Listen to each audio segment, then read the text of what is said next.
Hello guys! Today, ang ituturo ko sa inyo is all about volume of a rectangular pyramid.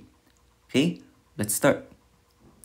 A rectangular pyramid is a three-dimensional geometric shape that has a rectangular base and four triangular faces or yung tinatawag ding lateral faces that are joined at the top by a vertex or apex. So, here, given or kita naman sa ating diagram, so, itong pinaka-tip niya sa taas, that is the apex. And then, itong rectangular sa baba, okay, yung buong yan, base ang tawag dyan. Okay? And also, meron tayong slant height and perpendicular height. Slant height is yung height nung ating triangular faces or nung ating lateral faces. And then, yung perpendicular height naman is the height from the tip or from the apex papunta sa ating base. Okay? Na nagpo-form ng 90 degrees ha. Yun yung mahalaga doon dahil perpendicular nga siya. Okay? So the height of the pyramid is the perpendicular height, which is the distance from the apex or vertex to the base of the pyramid. Okay? So the formula for the volume of a rectangular pyramid is, so meron tayong dalawa. Yung una, the volume of the pyramid is equals to 1/3 area ng base times height. And then yung pangalawa naman is 1/3 times length times width times height. Okay?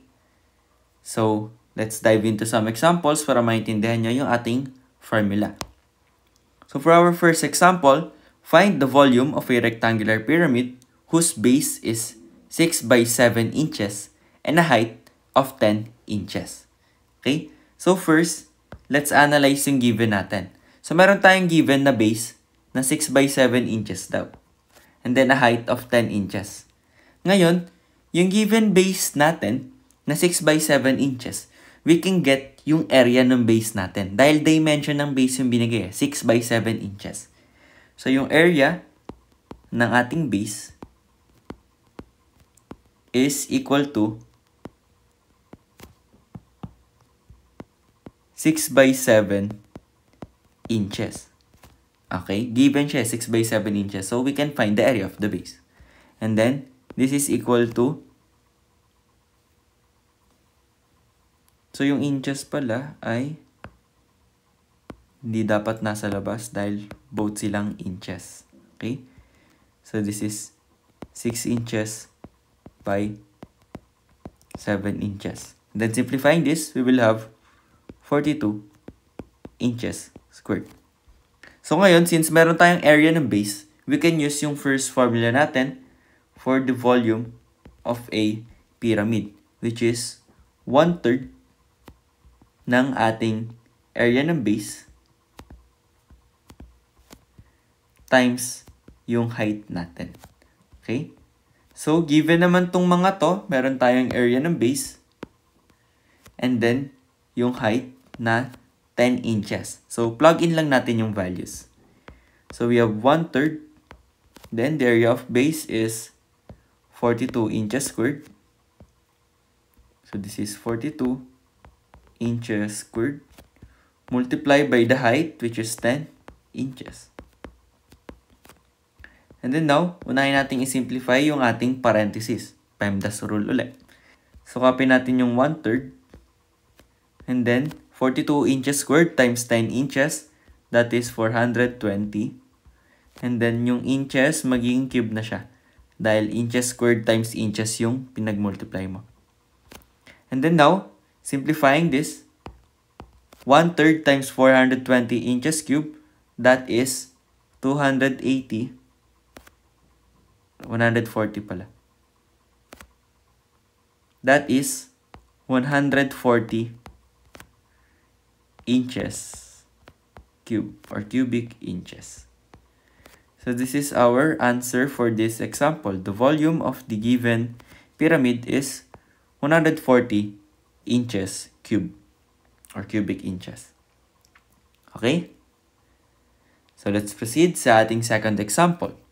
Find the volume of a rectangular pyramid if its base length is 10 meters, its base width is 6 meters, and its height is 14 meters. So let's analyze yung given natin. So we have here the base length daw. We have also the base width. And we also have the height. So we have length, width, and height. So by that, to get the volume of the rectangular pyramid for this example, we use the second formula. Okay? Which is yung 1/3 daw ng length times width times height. Since given naman yung length, width, and height natin, hindi naman given yung area ng base natin. Okay? So, by that, plug in lang natin yung values. Okay? So, for our length, we have 10 meters. So, this is 10 m. Times yung width natin na 6 meters.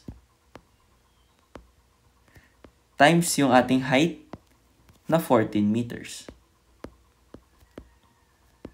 So, ngayon, kailangan nating unahing i-simplify yung nasa parenthesis natin. So, copy lang muna natin ulit itong 1/3. And then, 10 meters times 6 meters, that is 60. And then, yung meter, magiging squared na siya dahil 2 meter yung minultiply. Copy natin yung 14 meters dito. And then now, masisimplify pa natin yung parenthesis natin. So, 60 meters square times 14 meters, that is equal to 840. And then meter square times meter, that is meter cube or cubic meter. Okay? And now we can simplify this further. So 1/3 ng ating 840 meters cube or cubic meter, that is equal to 280 cubic meter. Okay? So this is our answer for this example. The volume of this rectangular pyramid, having base length of 10, base width of 6, and a height of 14 meters, is 280 cubic meter. Okay? So for our third example, given by this, so ito yung third example natin, and this is the last example na meron tayo sa ating lesson for today. So for this example, kindly comment down your answer sa ating chat box, and let's see kung naintindihan nyo yung ating lesson for today.